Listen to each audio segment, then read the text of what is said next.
Major access and mainstream media personalities are now declining to support the Acolyte any longer, jumping ship from Lucasfilm as it goes down, down, down.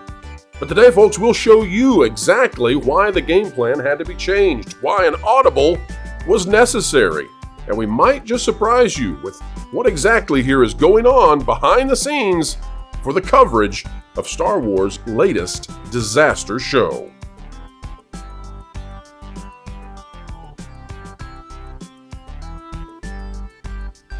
Hello folks, welcome back to the Pro Channel, where we put a smile on our face and have a jolly good time no matter what is going wrong with Hollyweird.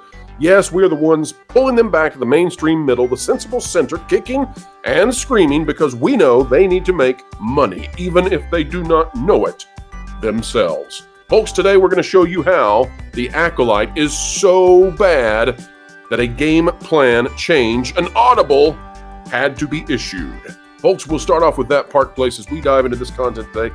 Consider clicking the like button. We're going to show you what's actually going on out there in the entertainment industry. You need to see this to understand how the game is played. First article today, that Park Place. YouTube personality Grace Randolph turned on Lucasfilm's The Acolyte, says episode 7 was awful, after claiming criticism of the show was hate speech. Now notice, folks, what a dramatic turnaround that is. Now, and let me say this too, we don't typically cover other media personalities and, you know, the what would you say? The commentariat that's out there. We don't normally cover that. But in this case, it's just so indicative of how bad the show is, we need to. So we've got people switching from it's hate speech to be critical of a show to, well, they're participating. YouTube personality Grace Randolph has finally turned on the Walt Disney Company and Lucasfilm and described the most recent episode as awful. Folks, I want to remind you, too, that probably what is driving some of this has got to be the ratings, because the access media, the mainstream media, they count on Disney at least to give them ratings to deal with. In this case, the Acolyte is going to not even make any of the Nielsen charts at all after about episode 5.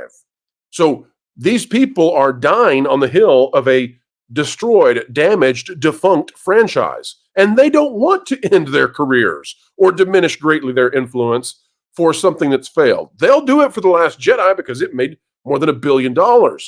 But to do it for a show no one cares about or watches? I don't think so. Randolph shared her initial thoughts on X, simply writing, "The Acolyte, oh man, that was awful." And yeah, it turns out that redoing episode 3 from a different camera angle was dumb. Especially when you don't have, there's no way they're going to finish episode 8 by even wrapping up these different storylines. And oh, by the way, we don't care if they do or don't, because we don't care about these characters, and nobody does, and the ratings bear that out. Randolph's about face of the show is quite dramatic. Back in June, after the first 2 episodes premiered, Randolph was calling the majority of people criticizing the show grifters. She is not a grifter, though, now, apparently. She wrote on June 6th, "I think it's funny that anti-Acolyte people are yelling shill at anyone who likes it. Yet the hate is largely being driven by people who are making money off of it, a.k.a. grifters." Wait a minute.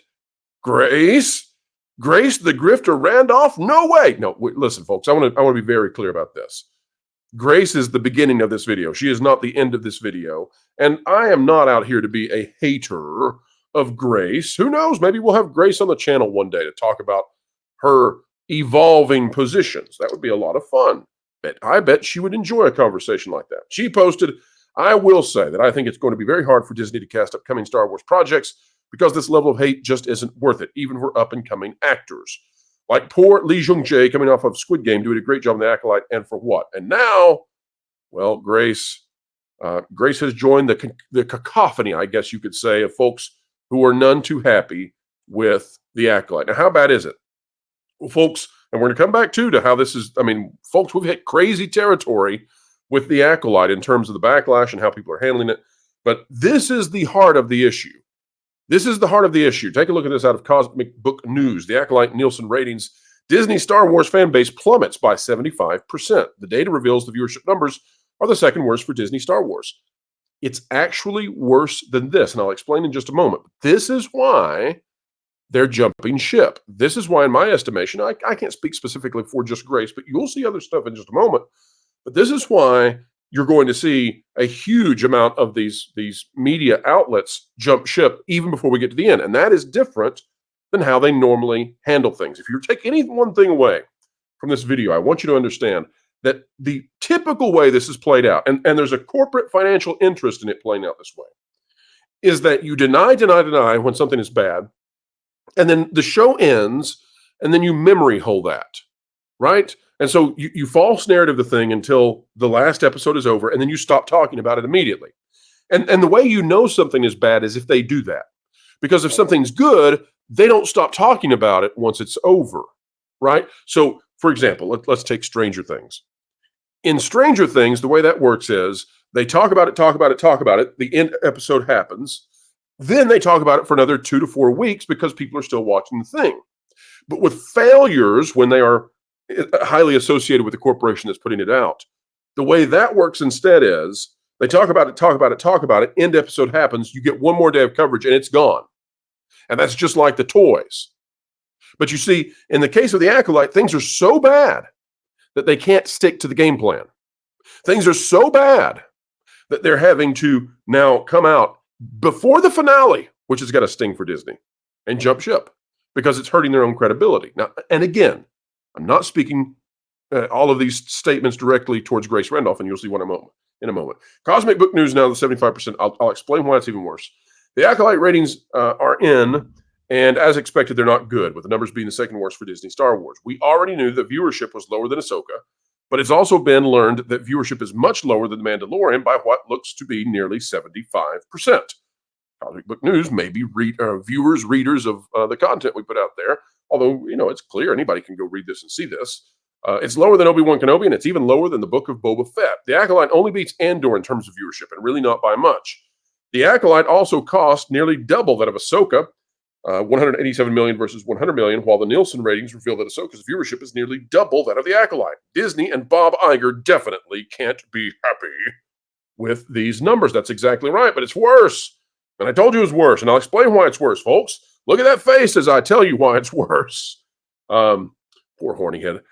Folks, it's worse because with The Mandalorian Season 2, the ratings went up and up, okay? So it starts off, and it's a good launch, but it went up. It got so big that when Luke Skywalker showed up in that finale for Season 2, that when he showed up, Disney Plus, for the very first time in the history of streaming, defeated Netflix. It was the first time they'd ever done it. They beat The Office, which was the number 2 slot there. Back then, well, I know things have changed in the streaming landscape today, and different streaming platforms have different rights. But back then, it was The Office, and back then, Mandalorian Season 2 finale beats The Office. So you had this trajectory going up and up and up. The problem is that we know what happens with the Acolyte season. And we know the ratings go down and down. There's going to be a little lift for episode 3 because people couldn't believe how bad it was. And they watched it to see, is it really this bad? And then it's going to steadily decline. And it falls off a cliff after episode 5. Now, how do we know that? Well, we know that because there's a new, I don't know if it's a new company, but they're doing a new thing. And that is this company called Luminate. And Luminate, or Luminate, however you want to say it, they'll have to correct me on the syllable. They are putting out numbers that very closely align with what Nielsen reports 5-6 weeks later. Very interesting dynamic there, because we used to always depend on Nielsen. Now, if this company can put out those same ratings 5-6 weeks earlier, it's going to put pressure on Nielsen to get their stuff out faster. We'll see what happens. And can Nielsen be accurate? Well, this company appears to be. But anyway, we know where the Nielsen ratings are going to go because we've watched this. And so we already know ahead of time that these numbers fall off a cliff. They literally fall off a cliff. So if you start off at a 75% decrease from where you should be, and by the way, there are so many more subscribers to Disney Plus, allegedly, than there were when Mandalorian Season 2 began. So just by the rising tide, this show should not be able to be 75% lower, yet it is, and it's going to decline. So you're going to see something, by the time we get to the end of this season, you're going to see something like a 90 to 95% decrease from The Mandalorian. Now let that sink in. I want you to hear that out and understand why the change is happening in the access media. A 95% potential, maybe 90. And you know what? Let's 80. You want to do 80? You want to do 85? It doesn't matter.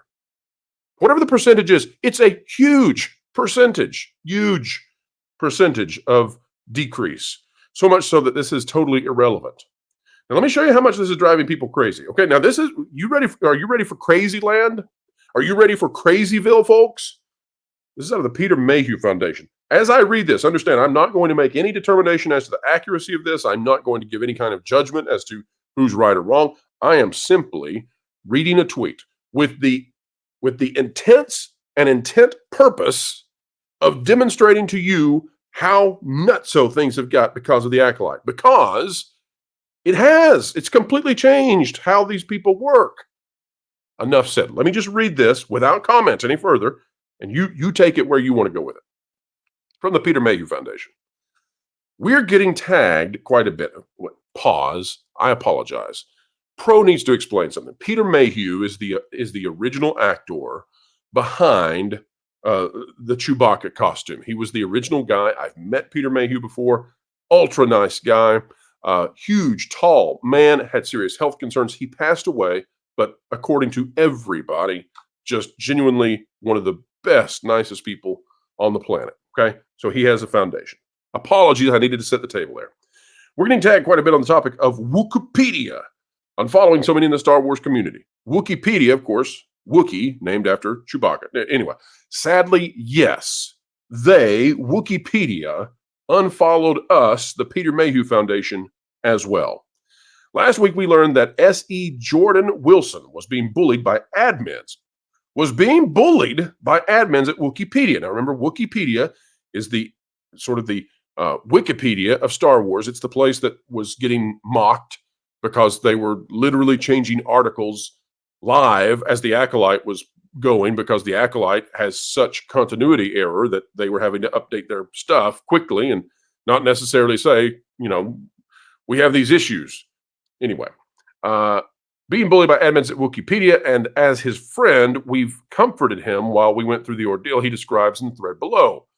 He was basically given an ultimatum to resign or they would drag his name through the mud. So he resigned, but then they dragged his name through the mud anyway and continued to do so. We do not support bullying in any form, and this channel does not either, I'll tell you that. Especially towards unpaid volunteers just doing their best. I don't support it against anybody, period. I don't care who you are. So we reached out to Brandon Ray at Get Fandom with our concerns, and he informed us that the 4 social media team members left, there's just 4 of them, were being investigated by the fandom community for their recent behavior. All of this, folks, over the Acolyte. Again, I'm not going to give any kind of commentary as to whether this is true, false. It's not part of the purview of this video. Doesn't have to be. You just need to know that there's chaos. You just need to know that there's chaos, and that this began seemingly with the Acolyte getting so much wrong that it put people in spotlights they did not want to be in, and there was infighting and all of that with major Star Wars websites. Now, there are still articles such as this out of IndieWire that are continuing to try to push the message. But I sort of think, folks, that these may have been written quite a ways in the past, and they were scheduled to go out. Why the Acolyte has fans in a chokehold. Leslie Headland's Star Wars series deals with blustering online hate, but has fans engaged in a way that modern shows rarely do. I tend to think that these were scheduled, like written 2 and 3 weeks ago, and I could be wrong, but these are very much outside the norm now. And you want to know how much they're outside the norm? Again, I told you this is not a video explicitly and highly limited to just Grace Randolph.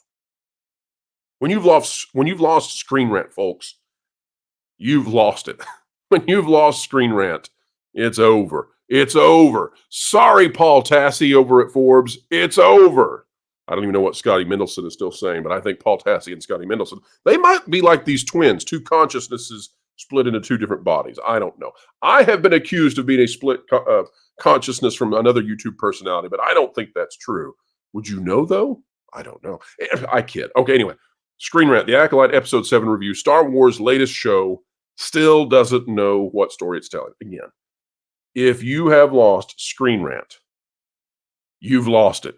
Because Screen Rant has no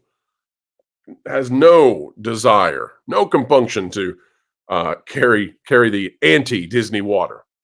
The Acolyte Episode 7's messy story highlights the need for longer episodes. Oh, so that's the spin. We need more of this.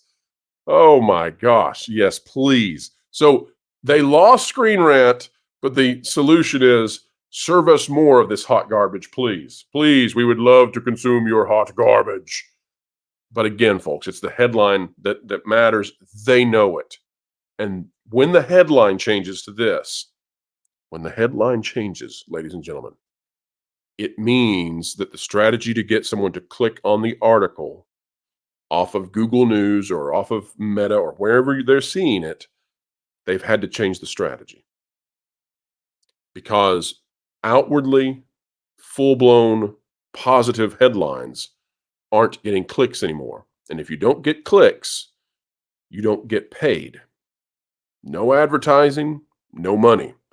So read the headline, The Acolyte Episode 7, Star Wars latest show still doesn't know what story it's telling. They had to do a negative headline to tell you that you need more of this. So the position did not change necessarily. The headline had to. More of us. 85 to 90 to 95% drop in viewership. What does it tell you? The media was representing the 5%. The 5% that still watched this still cared.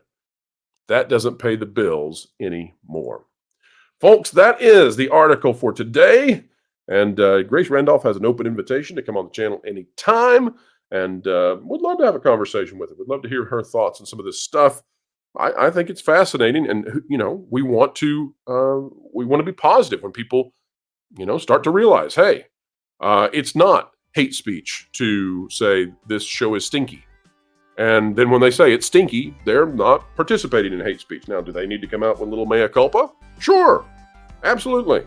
It's not painful to do so. Just come out and say, you know, got that whole hate speech thing wrong. This show stinks. And move on. It's Star Wars. It's supposed to be fun, folks.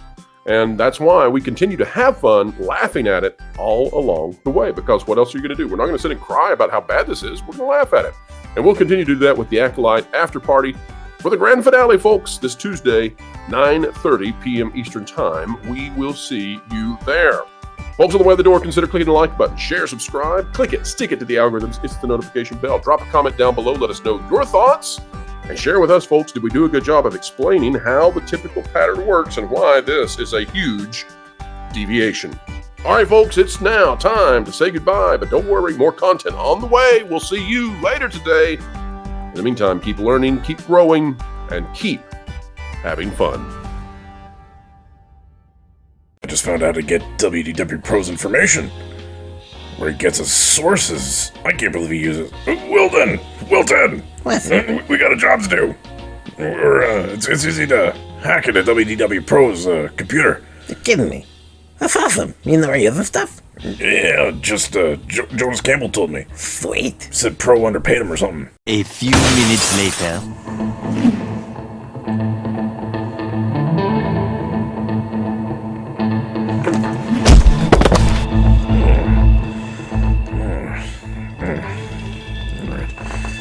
There. Oh, awesome. Whatever. All I gotta do is Whoa. hack into this thing. It's gonna be so easy. Yeah, this isn't All a right, hack. grab this picture over here. Leave it to me. Oh, no, Wilson. Job done. What? No, all we had to do was use the picture because he uses face unlock. Now we gotta go to thatpartplace.com and sub to him and his team on YouTube. Oh, well, I already did that because I'm smart.